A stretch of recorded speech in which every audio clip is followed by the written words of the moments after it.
à toutes et tous dans ce premier concert en live que l'UDCGT13 vous propose et merci aux premiers artistes de se prêter à cet exercice. Aujourd'hui, Papedji et le groupe marseillais On-Cart. Dédicacé à tous les militants, à tous les combattants, à tous les hooligans, à tous les artistes en lutte. Soyez voir un minot, ne lâchez rien.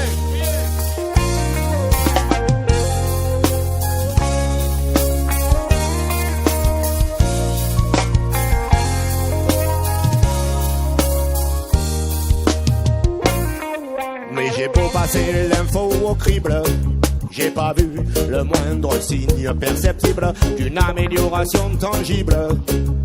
Le malheur frappe toujours les mêmes cibles. Il jure sur le Coran, la Torah, la Bible. Alors pourquoi tous les jours ces actes horribles? Ils seraient fastidieux et pénibles d'en dresser la liste. Impossible, on a un déficit d'humanité. Les nouvelles du monde me donnent envie de pleurer. On a un déficit d'humanité. On ne peut que le constater. On a un déficit d'humanité. Mais dites-moi dans quel piège sommes-nous tombés? On a un déficit d'humanité. On dirait qu'on a oublié ce qui se passe à l'échelle de la planète. On le retrouve aussi au niveau des quartiers. Tous les gens aujourd'hui se prennent la tête et se battent pour des mots et de la monnaie. Il faut des années de haute lutte pour que les voisins se remettent à parler, pour que quelques-uns à nouveau discutent. Dans la rue et sur les paliers, on a un déficit d'humanité. Les nouvelles des quartiers me donnent envie de pleurer. On a un déficit d'humanité. On ne peut que le constater. On a un déficit d'humanité.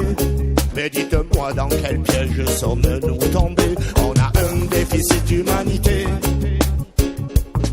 On essaie de le combler, établir la liste des problèmes, c'est nécessaire. La plupart sont vieux depuis plusieurs millénaires. Il y a longtemps qu'on sait ce qu'il faut défaire et refaire. Mais là j'ai l'impression qu'on retourne en arrière. Écoutez de vos discours, je n'ai pas que ça à faire. Au fur et à mesure, je sens monter ma colère. Je m'adresse à tous les présidents, à tous les maires. C'est pas contre les pauvres gens qu'il faut déclarer la guerre. On a un déficit d'humanité. Les nouvelles du monde me donnent envie de pleurer. Bonjour à toutes, bonjour à tous. Bonjour Philippe. Bonjour Thierry, bonjour à tous. 27e numéro. 27e. Ah, on est content, on tient. Eh bien, on va passer tout de suite aux toutes images et puis ensuite aux brèves de lutte, bien sûr.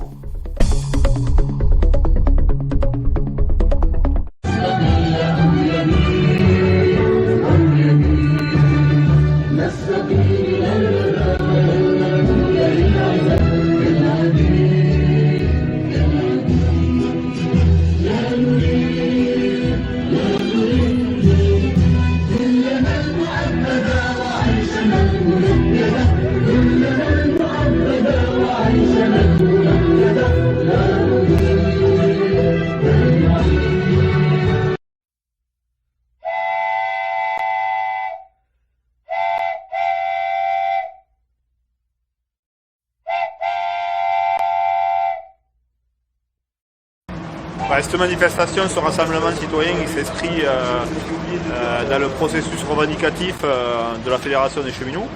Et donc nous, localement, on estime qu'il y a des gros besoins en fret ferroviaire notamment, service voyageurs également, au vu de l'enclavement du bassin notamment, de nos territoires, parce que c'est avec une géographie très accidentée, il est nécessaire de redynamiser ce secteur qui a été passablement abandonné il y a un peu plus de 10 ans.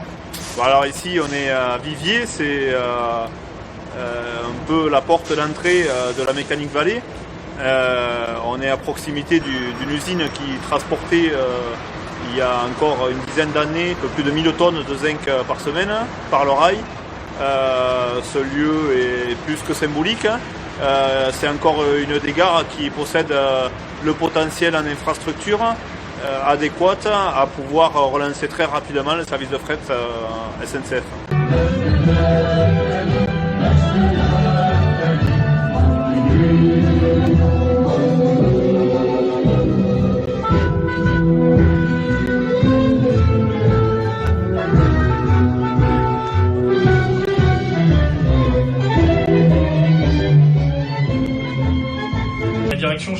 porter le chapeau de cette annulation, alors que nous avons demandé exactement le contraire, la tenue du spectacle et notre présence. Donc on va continuer à discuter, et c'est pour ça qu'on explique aujourd'hui que nous ne sommes pas responsables de cette annulation qui est une décision de la direction. Alors elle est motivée par le fait que ce n'est pas possible pour des raisons sanitaires. On a déjà expliqué que c'est possible pour des raisons sanitaires. Et puis finalement, le point de blocage, c'était le fait qu'on reste occupé la nuit. On est là depuis, et que ce serait leur responsabilité pénale. En termes sanitaires, il n'y a eu aucun cluster à l'Odéon. Nous avons fait extrêmement attention à toutes les contraintes sanitaires, et comme vous le voyez, les gestes barrières et le port du masque en particulier. Nous avons moyen, vu la place, de rester à un nombre qu'on veut bien réduire par rapport au nombre qu'on est dans la journée, mais à condition qu'on se garantisse de pouvoir continuer à rester.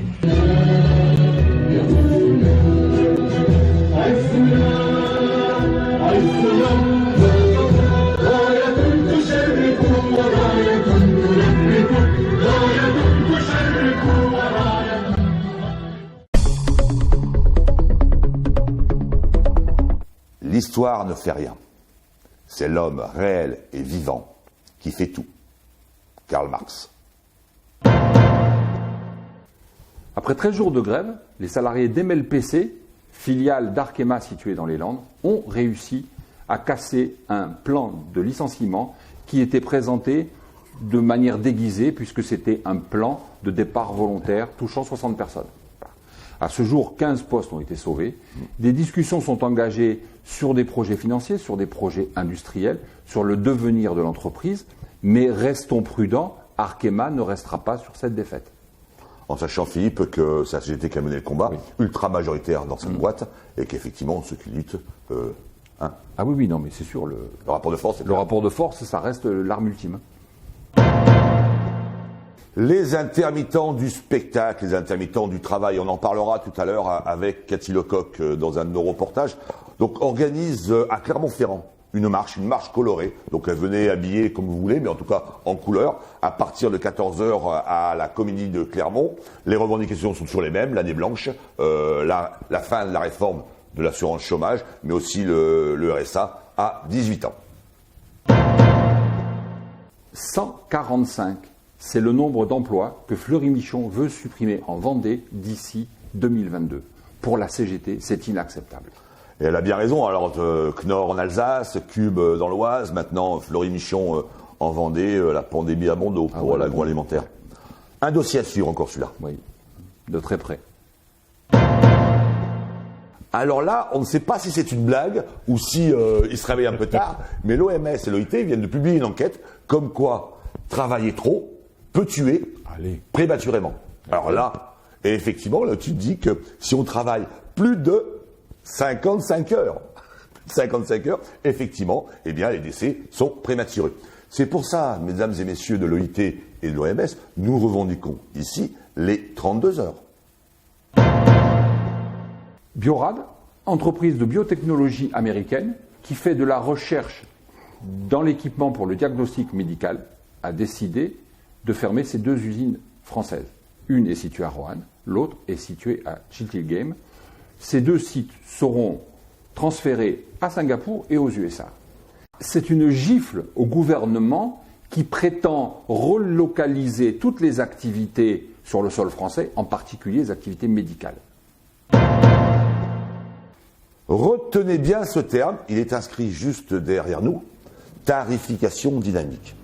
C'est le nouveau contrat que peuvent vous proposer les producteurs d'énergie dès à présent, puisque ça a été transcrit dans le droit français via une directive européenne, ça a été transcrit en mars dernier sur ordonnance. Tarification dynamique, ça veut dire quoi? En gros, votre contrat va être indexé à la bourse mondiale de l'électricité. Toutes les heures. Et toutes les heures, votre tarif peut baisser comme peut monter. Résultat des courses, votre facture va peut-être doubler ou tripler. Le gros plan, on vous en parlait dans les brèves, on revient justement sur l'action des intermittents du spectacle, des intermittents du travail, qui continuent d'occuper plus de 100 lieux en France, malgré la réouverture des lieux publics. Il n'empêche pas, il faut bien le souligner, il n'empêche pas la réouverture des lieux, il n'empêche pas les spectacles. Si les spectacles n'ont pas lieu, c'est la cause des directions. Et au Merlan à Marseille, nous avons rencontré Cathy Lecoq, qui nous explique justement les raisons de la continuité de cette occupation.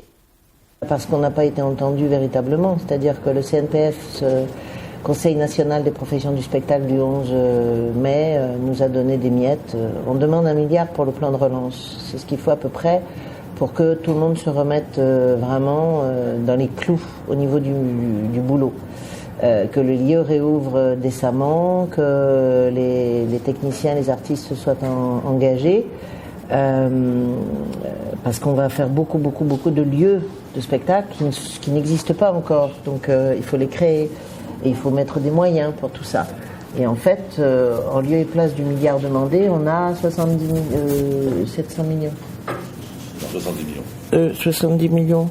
Il nous manque juste 930 millions. Bah. C'est toute petite différence. Vous êtes gourmand. Sans doute. Mais on a perdu de l'ordre de 735 millions d'euros de salaire en 2020. Et ça va être à peu près la même chose en 2021. Donc là, on ne peut pas le présager tout à fait à l'heure d'aujourd'hui, mais on n'a pas travaillé. Pas plus. Donc 2021, on va avoir trois mois, comme l'année dernière, d'été, où les gens vont pouvoir peut-être retravailler un peu. En considérant qu'on a des jauges qui sont ridicules, 35% de jauge, des conditions sanitaires drastiques, ce pass sanitaire qui va se mettre en place, qui est un scandale absolu, qui va discriminer aussi les gens dans nos métiers, parce que les techniciens et les artistes qui n'auront pas ces tests ou cette vaccination, c'est fortement recommandé, dit-on à la DRAC, mais ça n'est pas obligatoire, sauf que les directions qui ont des salariés qui ne se prêteront pas à ce jeu-là, eh bien on les prendra pas. Les intermittents ne sont pas sur site. Hein. Donc voilà, donc c'est encore de la discrimination à l'emploi. Alors oui, il faut un milliard. Il faut aussi surtout que cette réforme de chômage soit abrogée, parce que ça va mettre 1,5 million de personnes dans une pauvreté absolue, mais je ne sais même pas comment on peut décemment envisager de gouverner en ayant ça à l'esprit. C'est-à-dire que c'est un tel cynisme. Quand on sait par exemple que Marine Le Pen, mensuellement, est à 18 000 euros, elle qui préconise de faire des coupes drastiques dans les RSA et autres, des vilains méchants qui voleraient l'argent, n'est-ce pas, de notre population.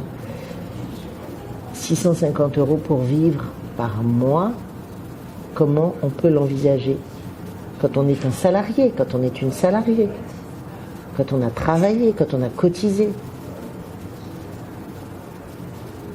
Quel choix de société on veut pour demain ?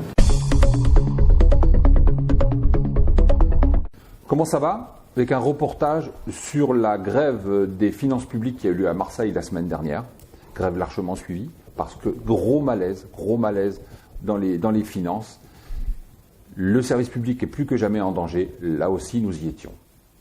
D'abord, on vous remercie d'avoir répondu à l'appel de la grève nationale aux finances publiques, à la Direction générale des finances publiques, lancée dans l'unité syndicale à partir d'une plateforme revendicative commune de 50 propositions pour empêcher non seulement le démantèlement de la DGFiP, de la Direction générale des finances publiques, mais aussi pour reconquérir nos missions, nos droits et garanties, et notamment, parmi les droits et garanties, préserver l'existence des CHSCT, Comité Hygiène et Sécurité Conditions de Travail, qui sont évidemment sur la sellette du fait de la loi de transformation de la fonction publique, de reconquérir nos droits et garanties en termes de droits à mutation, de droits à promotion, mais aussi peut-être et surtout de défendre les missions publiques au service de l'intérêt général, au service des usagers particuliers, des entreprises, des institutions publiques.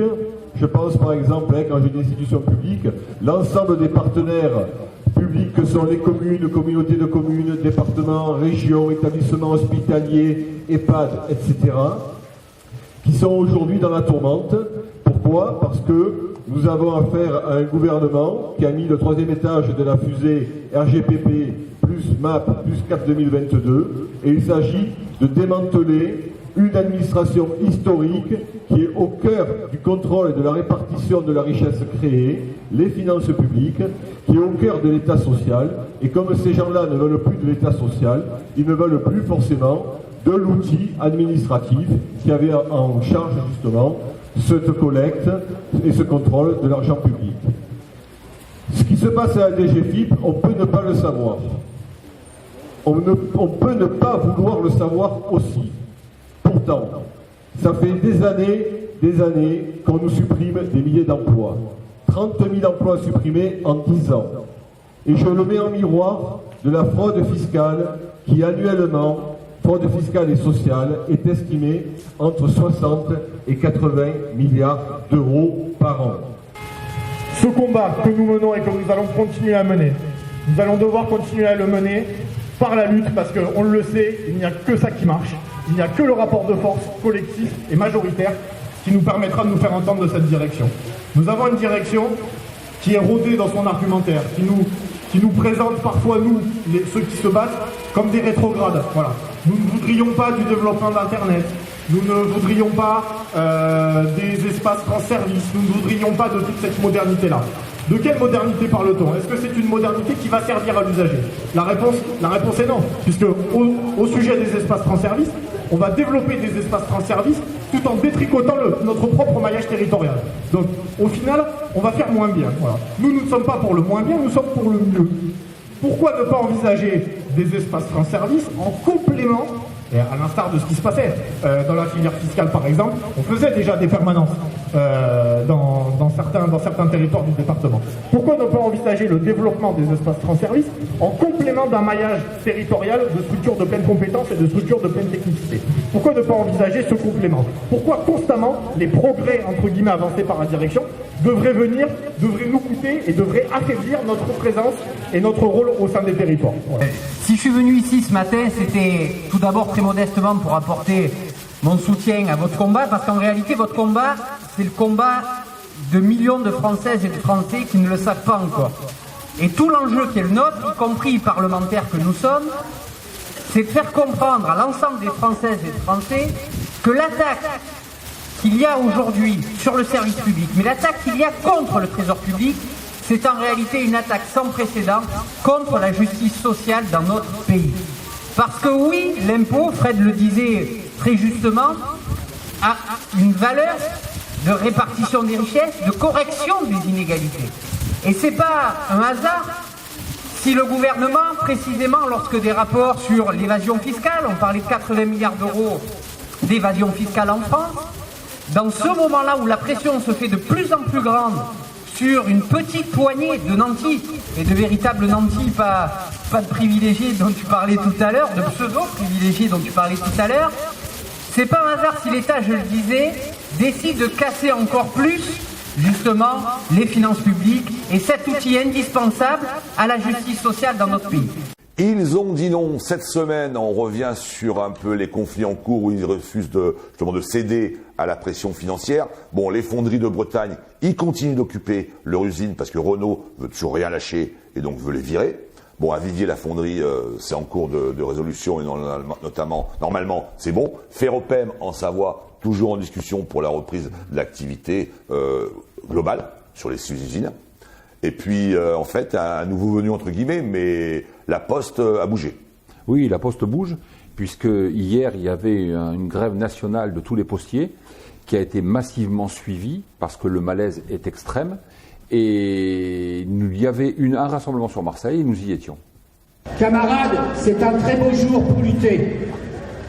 Je me dis quel plaisir d'être ensemble devant nos deux directions. Et pour ça, permettez-moi de saluer l'implication des militants de l'UNSA, de Sud, de la CGT, qui ont permis la réussite de cette journée. Car oui, n'en doutons pas, cette journée de grève, c'est déjà une réussite. Réussite par le contour unitaire et par la mobilisation des salariés. Quelques éléments, alors on en aura plus dans la journée. Marseille 16, 80% de grévistes. Les combats, 75% de grévistes.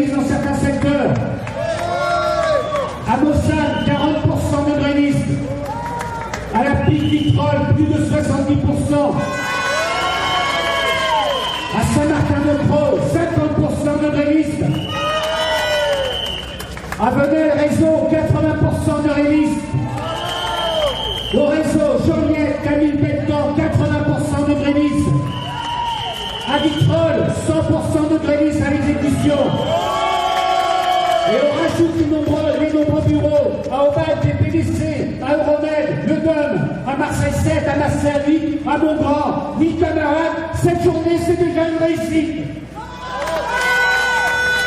Alors, le 18 mai, c'est une étape importante pour continuer à faire grandir le rapport de force face aux projets multiples de la Poste qui détruisent les emplois, précarisent les emplois à outrance, détériorent au quotidien les conditions de travail, avec par exemple des réorganisations incessantes qui ont des conséquences insupportables pour les agents, aussi bien physiquement que mentalement, qui détruisent tous nos métiers et bien sûr le service public postal. La réponse des postiers et postières aujourd'hui, elle est claire. Nous ne voulons plus de cette politique de régression sociale. Là, vous l'entendez. Face à la volonté de la Poste de nous diviser, notamment à travers ces groupes de travail, ces sociétés, maintenant ces UAP, pour mieux faire passer ces projets néfastes, une seule réponse, l'unité de tous les travailleurs. Toujours dans la rubrique Ils ont dit non, il y avait, nous sommes jeudi 20 mai, le rassemblement à Gardanne, Plus belle les luttes y étaient, et voici un extrait de ce qui s'est passé dans le cadre de la convergence des luttes, à l'origine avec l'UDCGT 13, à la centrale de Gardanne. Pourquoi la centrale de Gardanne? Parce que justement, c'est aussi un projet de réindustrialisation du site, suite à la volonté gouvernementale de fermer la production de charbon. Eh bien, rebonjour, effectivement, je suis à Gardanne pour ce 20 mai. Alors j'ai quitté les studios pour me rendre ici à Gardanne pour une sorte de rassemblement syndical de toute la France. Plus de 100 syndicats ou fédérations représentés, 600 personnes sur le site. Voilà, c'est pour la convergence des luttes, mais surtout le rassemblement syndical pour imaginer le futur et imaginer surtout comment demain la société rassemblée peut contrer les méfaits du gouvernement. On va donner la parole pour ce journal à Cédric Lectis. Cédric Lectis, c'est le secrétaire général des gaziers de Paris, qui est justement venu aujourd'hui et qui, à sa manière, résume un peu le combat qui attend le mouvement social et le fait d'être toujours vivant et de rester debout. Ce qui se passe ici à Gardanne, c'est exceptionnel à plus d'un titre. C'est exceptionnel parce que malheureusement aujourd'hui, les luttes sont partout puisque le capital attaque de partout. Et il attaque, c'est même plus de l'attaque, on appelle ça une guerre sociale. C'est une guerre sociale qui est menée contre nous, avec toutes effectivement les conséquences que cela provoque. C'est-à-dire qu'aujourd'hui, le PDG tchèque, si j'ai bien compris, le milliardaire tchèque qui détient aujourd'hui Gazal Énergie et qui veut fermer cette centrale-là, lui, effectivement, ce qu'il fait au niveau des médias mainstream, c'est pas violent. Mais en fait, c'est une violence extrême. On sait qu'à chaque plan de licenciement, à chaque fois qu'il y a une unité de production qui ferme, au-delà de l'intérêt général, c'est des dizaines et des dizaines de familles qui sont explosées. C'est des suicides, c'est des morts, c'est des enfants en larmes. Donc on n'a pas le droit de laisser ça pour nos générations et la jeunesse qui vient derrière nous, puisque nous, on nous a laissé une société où il y avait des services publics, des acquis, le Conseil national de la résistance, et des gens qui ont laissé du sang et des larmes pour nous laisser ce qu'on a nous aujourd'hui. Donc ce que je voulais dire par là, c'est que la centrale de Gardanne, ce qui est extraordinaire, c'est qu'ils sont effectivement en train de se battre contre un PSE, qui en fait n'est pas un PSE, ça c'est des termes patronaux, c'est un plan de licenciement, mais c'est surtout qu'ils sont en train de se battre pour la reprise de l'outil de travail par les salariés et par les travailleurs. Et c'est ça qu'on doit porter partout dans le pays, parce que vous savez, quand on fait le tour des sites de travail, qu'on voit des jeunes, ou moins jeunes, qui ont une formation basique, qui sont de la classe ouvrière, souvent ce qui nous freine, c'est qu'on a un complexe vis-à-vis du camp d'en face. On a l'impression que les mecs qui sont en costard en face de nous sont plus intelligents que nous. C'est des merdes. Intellectuellement, c'est des merdes. Franchement, je vous le dis. Ils sont tous interchangeables. Ceux qui viennent chez nous, ils viennent de la SNCF, ils viennent de chez Thales, ils connaissent rien à l'énergie, ils connaissent rien au ferroviaire, ils connaissent rien à la santé, ils connaissent rien à rien. Ce qu'ils connaissent, c'est des chiffres. Et ces mecs-là, demain, si on leur demande de refaire ce que nous, on veut quand on aura le pouvoir, ils le feront parce que ce sont des mercenaires. Ce qu'il faut qu'on explique aux gens qui sont ici, mais pas seulement ici, parce que ceux qui sont ici, ils ont compris. Aux collègues qui ont encore peur. On en vaut 20, on en vaut 40 des comme eux. Parce que nous, ils sont perdre de l'argent aujourd'hui pour être ensemble, ils sont payés pour nous défoncer. Et ce sont des mercenaires, nous on est convaincus de ce qu'on fait. Donc effectivement, aujourd'hui, on n'a pas de complexe à avoir vis-à-vis d'eux. Et ce que portent les copains de la centrale de Gardanne, c'est ça. C'est pour ça que c'est pas seulement un problème de l'énergie et des copains de Gardanne. C'est quand les copains, ils sont en train de créer la SIC, ils sont en train de créer leur association, ils sont en train de faire des études, et qu'ils sont en train de montrer qu'il y a un outil industriel qui peut être au service de la population, qui peut repartir grâce à la classe ouvrière. Ça reprend le slogan que nous on a à Paris, c'est-à-dire nous travaillons, nous produisons, nous décidons. Il faut qu'on arrête le lien de subordination en entreprise. On passe 8 heures, 10 heures par jour en entreprise. C'est nous qui faisons tout. On l'a vu pendant la crise Covid. Qui sait les conquêtes des hypermarchés, c'est des actionnaires. C'était les travailleuses et les travailleurs du secteur du commerce. Et eux, ils devraient être nationalisés comme nous. Ça devrait être un service public parce qu'ils ont rendu service à toute la population. Et on a pu bouffer grâce à eux. Donc effectivement, c'est des statuts de haut niveau pour des services publics de haut niveau. C'est pas les actionnaires d'Engie ou d'EDF qui ont été remettre le courant, qui ont entretenu le réseau. Pareil dans l'éducation, pareil dans la culture, pareil partout. C'est nous qui avons porté le pays à bout de bras. Et c'est nous qu'on voudrait effacer aujourd'hui. C'est nous qu'on essaie de nous faire disparaître, nous. C'est les plus indispensables qu'on essaie de faire disparaître. C'est ça le sens du capitalisme. C'est ça cette putain de société. On n'a pas le droit de laisser ça aux générations futures, à nos mômes. C'est quoi leur avenir ? 3, 4 boulots par jour. Dès qu'ils vont sortir le nez dehors, il y aura des flics pour les massacrer. Et effectivement, on ne peut pas leur laisser ça. C'est pas possible, c'est pas possible. Pour les nazis, la culture était à l'origine la simple transcription de la nature. On révérait les arbres et les cours d'eau. On s'accouplait, se nourrissait et se battait comme tous les autres animaux. On défendait sa horde et elle seule. La dénaturation est intervenue quand les sémites se sont installés en Grèce, quand l'évangélisation a introduit le judéo-christianisme, puis quand la Révolution française a parachevé ses constructions idéologiques absurdes. Égalité, compassion, abstraction du droit. Là, je vous propose, Philippe, un livre un peu intéressant, même qui décoiffe, de Johan Chapoutot. Johan Chapoutot, c'est un historien qui aujourd'hui enseigne à Paris. Il est professeur d'histoire contemporaine à l'université Paris-Sorbonne. Donc Johan Chapoutot, La révolution culturelle nazie, c'est un Martégal, Martégao, comme on dit ici, puisqu'on est de Martigues, à la NRF, publié à la NRF aux éditions Gallimard. Je n'en dirai pas plus. Achetez ce livre de Johan Chapoutot, c'est en pleine actualité. Voilà. Philippe, c'est la fin. Eh oui. À la semaine prochaine. Au revoir. Au revoir Philippe. Au revoir Thierry, à la semaine prochaine. Et n'oubliez pas, Facebook, Hebdo des luttes, YouTube, abonnez-vous. Merci.